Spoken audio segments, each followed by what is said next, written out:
Kemudian terkait dengan kejadian ini, SW ini sekarang sudah ditarik Polda dimutasi sebagai pama dalam rangka pemeriksaan. Kepolisian Daerah Jawa Barat mencopot AKP Supaiwarna dari jabatan Kepala Kepolisian Sektor Mundu, Cirebon, karena diduga terlibat penipuan. Warga yang menjadi korban Supai disebut merugi hingga 310 juta rupiah. Saat ini Saudara SW sendiri sudah dimutasi dari Polsek Mundu. Yang bersangkutan saat ini menjalani pemeriksaan pidana maupun kode etik, kata Kepala Bidang Hubungan Masyarakat Polda Jabar Kombes Ibrahim Tompo di Bandung, Minggu, tanggal 18 Juni tahun 2023, seperti dilansir Antara. Ibrahim menjelaskan korban yang berprofesi sebagai pedagang bubur diduga ditipu dengan iming-iming bisa membantu untuk meloloskan orang dalam seleksi penerimaan anggota Kepolisian Republik Indonesia. Korban disebut sudah meminta pertanggungjawaban sejak 2021, tapi tidak kunjung mendapatkan kejelasan.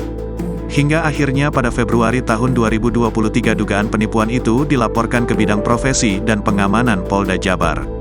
Ibrahim menyebutkan, sudah 4 orang diperiksa terkait dugaan penipuan ini.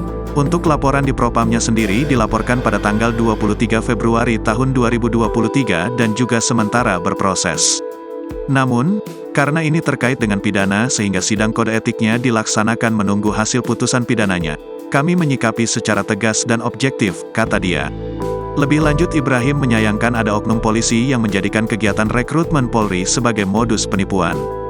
Ditegaskannya proses rekrutmen itu sistemnya sangat ketat dan tidak bisa ditembus atau pengaruhi oleh siapapun.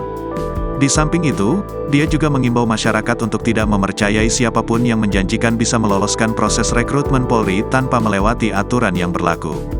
Jika ada pihak yang menjanjikan, Ibrahim memastikan hal itu dipastikan bohong.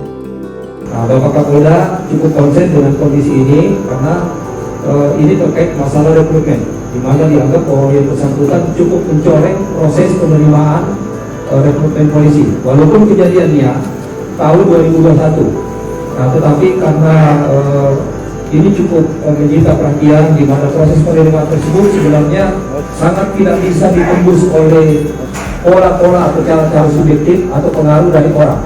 Kenapa? Karena mekanisme sistem yang diterapkan dalam rekrutmen ini sedemikian ketatnya, sehingga tidak akan mungkin bisa dipengaruhi orang lain.